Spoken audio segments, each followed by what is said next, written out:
Happy Friday of spring break for our school families. Yes. And happy eve of spring break for our public school families who start next week. Yep. Yeah, it's spring break. It's going to be that time. Mm-hmm. No screaming of children. No screaming of children. It's been a very quiet week here. Mm-hmm. Not a lot going on, and our kids are virtual next week, so pretty quiet around here. But just lots of rain. Yeah, way too much rain. Way too much rain. We need to dry out, and I need to get back on the golf course. It's hard to do when there's a lot of rain there. So, all right, welcome to the weekly roundup.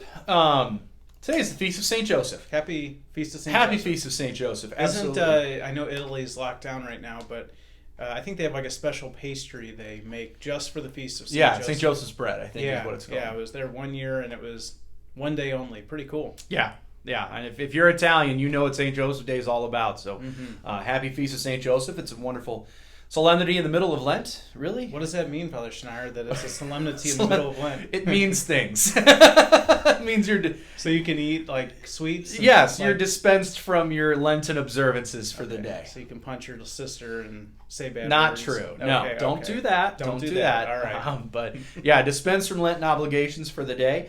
And yeah, it's especially pertinent, I think, in this year of St. Joseph that our Holy Father has declared for all of us. He's the patron of the Universal Church and patron of fathers and guardian of the Holy Family. So happy Feast of St. Joseph to all of you, and hopefully you can celebrate with your families. So yes.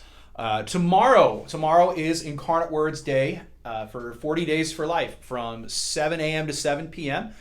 We are taking the slots for peaceful prayer outside the abortion clinic at Planned Parenthood off of Forest Parkway in the city. So if you've signed up for that, thank you in advance for your generosity. And if you haven't, you can go down there at any time during the day tomorrow from 7 to 7 with your fellow incarnate parishioners for a day of peaceful prayer. It's a wonderful witness that we give as a parish to the dignity and sanctity of human life, and just a great way for us to do the most effective thing we can do. It's to pray. For the conversion of hearts. And even if you didn't sign up and only have a half hour, or you'll be in the area, for 15 minutes, stop by and pray.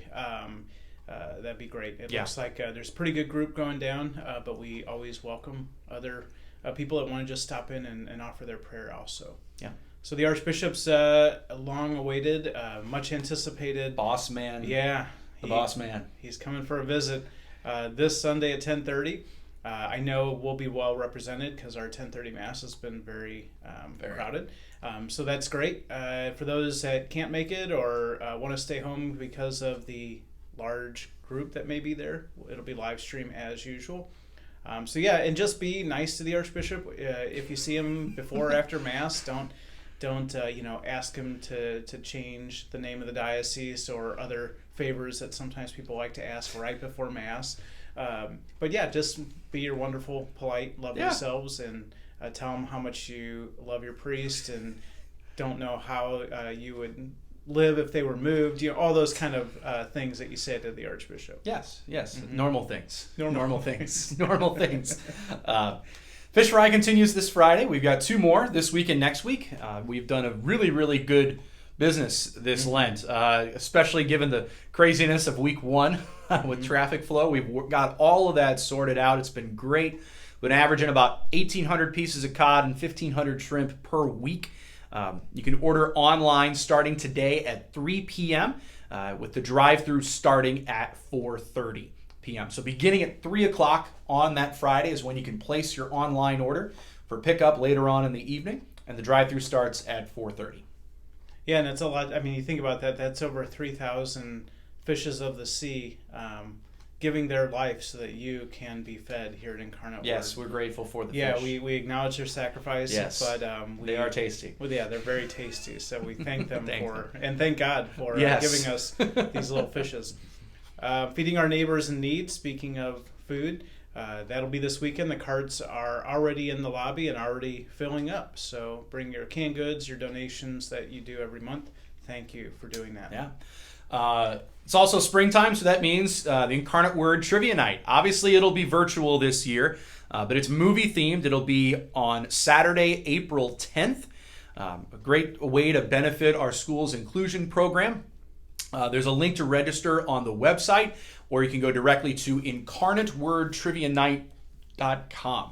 So Great way to sign up and do that virtually. You can do it from your home, or if you're having a small get together with folks, then you can get together and do that. But yeah, it'll be virtual this year. We're really excited to have a virtual trivia night. I saw an article, it was in the Post, I think, it was just about how St. Louisans love our trivia nights, even virtual ones during COVID, and people have been able to make it work. So looking for a great fundraiser for our inclusion program. Yeah, I think last year the trivia night raised about $20,000 for the inclusion program. Awesome. And even if you don't like trivia, or you're really bad at it, or you just can't be there on April 10th virtually, you can go to that website and make a donation. Yeah. And we really appreciate it, because that program continues to do great things for our kids and our faculty and for our community. So thank you for your support of that. Absolutely. Baptisms. Yes. We had a whole crew last week. Molly Elizabeth Pickett, daughter of Thomas and Emily. Sophia Lorraine Hudson, daughter of James and Megan. And Patrick Julian Crean, son of Michael and Julia. So that was good to bring those kiddos into the fold. Yeah. And then we pray for the repose of the soul of Linda Hess, sister and sister-in-law of Don and Carol Hess. We pray for her and all those who have died. All right, so 5th Sunday of Lent, readings and everything for this weekend. I'm going to kind of be talking about, I haven't really done a lot of work on my homily yet, so this might change. Jesus is talking in the gospel, unless a grain of wheat falls to the ground and dies, it cannot bear fruit. And just talking about that spirit of sacrifice that we're all called to have. And really that idea of sacrifice is part of our baptismal priesthood. Every one of us is a priest by virtue of our baptism, not in the same degree in way as we might be who wear collars, but all of us, through our baptism, have entered into what's called the baptismal priesthood, or the priesthood of the baptized. And so we're all called to offer our lives as living victims, as living witnesses of the faith, to be those grains of wheat that die to self so that we can bear fruit for the world. So just kind of reemphasizing that we're part of the priesthood of the baptized, and that we're all called to have that spirit of sacrifice just as Christ calls us to in the gospel. Yeah, that's the two main things a priest does. Any priest is offer sacrifice and lead in worship. Even a pagan priest, those were the two roles of... That's what they would do. Yeah, so all of us as Christians who participate in the priesthood of God, and that's what I love about the readings this weekend, is this tension of sacrifice, death even, suffering, and life, and raising up. That's not an optional thing. It's not some people will be a grain of wheat and die. I think that we've lived that over the past year, this cycle of sacrifice, suffering, sort of being buried and then rising and experiencing the joy and resurrection.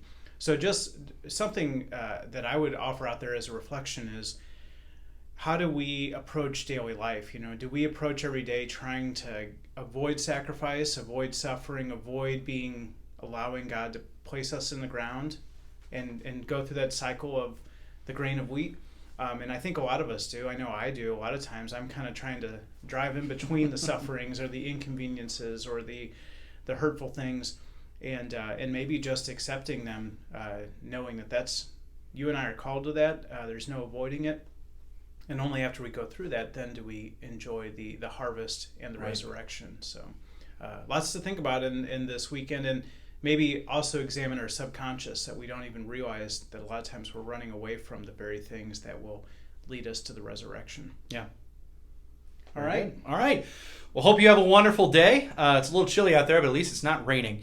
A lot of rain. I think we got all that moisture from Colorado and that big snowstorm we got. Sure beats snow, doesn't it? It does. We had enough of that. About a month ago. So anyway, great to be with you here. Hope to see you this weekend, either in person or virtually.